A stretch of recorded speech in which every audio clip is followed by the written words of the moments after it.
So after my last video, somebody said, Mark, can you be a little bit more explicit about the difference between identifying the customer pain and selling value? Because they really don't seem that much different to me. And I was blown away by the fact that they couldn't see the difference between those. So that's why we're here today. I'm going to use the example of a company that makes software to optimize supply channels. So it's call it a SaaS company, SaaS hosted software that helps, say, a company that manufactures cookies.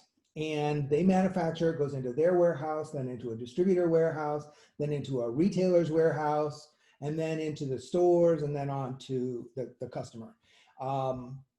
And they want to optimize the performance of that. They want to make sure that they're never running out or have too, they don't have too few or too many cookies in any one of those spots at any given time.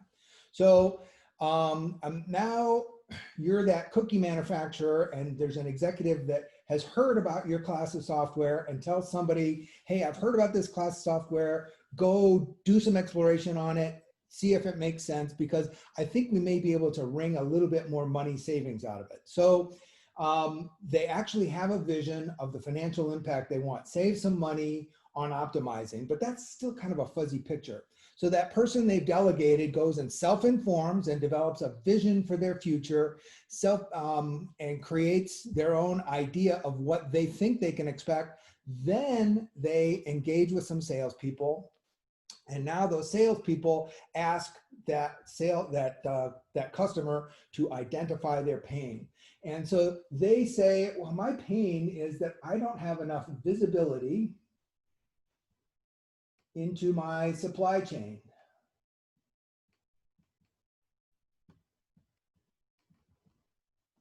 Now, if you're a great methodology practitioner, you're going to say, well, that's a really nice pain. Who else is involved in the decision? What do you know about it? Who all is involved? What testing you're going to do? What are you looking for in a vendor? What is the comparison spreadsheet looking for? I want to really mirror your buying process that you've pre-informed and decided on for yourself. And so let me find out what that is, and then we're going to get you a demo, and then we're going to get you a bid. So that's a sales process, built on identifying the customer pain. Identifying the customer pain is the first step in the full selling value. And you can see up here, that is how value is built. And you can actually make a sale at any one of these kind of steps in the process. But the first thing you want to do when they say, here's my pain, I don't have enough visibility into my supply chain, you say a value-oriented salesperson is going to ask them, what kind of outcomes are you looking for? I'm going to slouch a little bit so I can have room to write. And so they want to avoid stock outs and overstocks. That means not having enough or having too much at any given time at any point in that.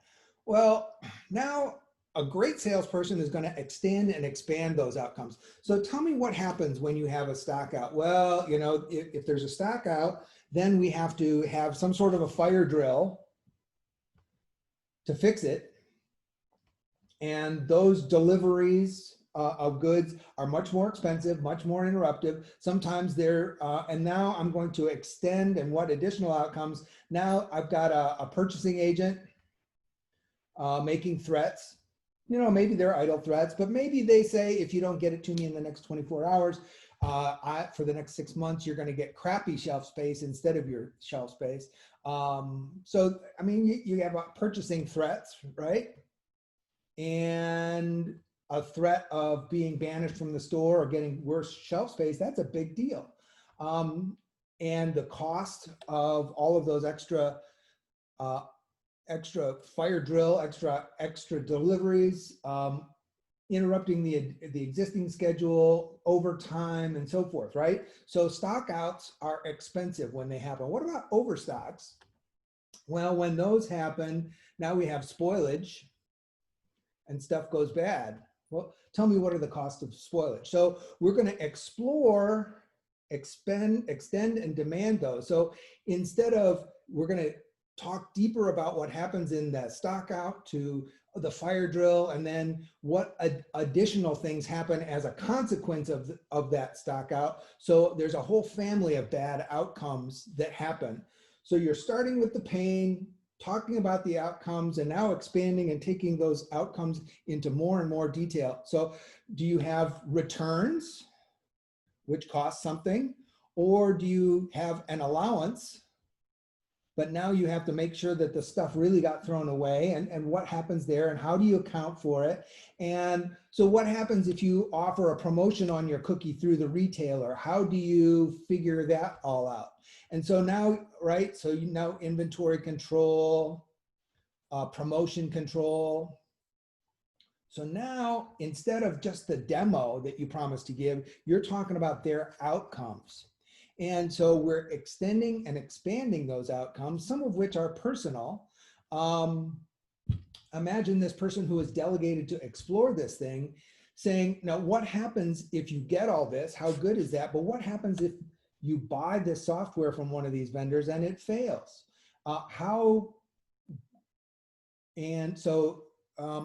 important is it to have training? And if this company, if one of the vendors has a better customer support, better training, easier to use interface, now instead of basically talking about all these outcomes, now that training says, we're going to make sure our great training and our easy to use interface makes sure you're going to get those outcomes. So that training and integration, we suddenly, because of these outcomes, the importance of the training and integration isn't just an additional follow-on sale, it's an integral part of a solution. Because you've walked the customer through those sets of outcomes, that now they understand how important they are.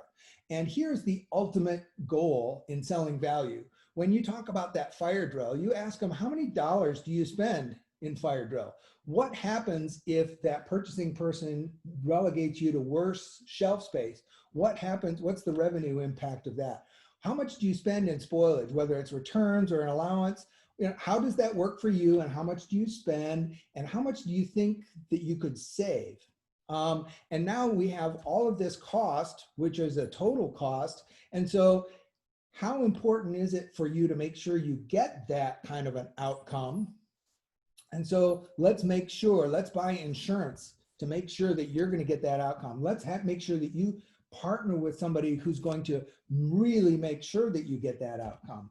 So the difference between the sale of based on identified customer need and selling all the value and working your way all the way down to the dollar value of that, suddenly now you are, when this person's saying, hey, we've also got a contract for the training, the person who delegated them originally, that the person who has the ROI or the P&L responsibility suddenly has the case for why they have to buy this at the outset, but they also know why it's so important to get the insurance of the training and the integration and all that stuff, the change management to make it work. So suddenly I've seen, and partners of mine have seen, where this thing looked like at the outset, looked like a $200,000 sale.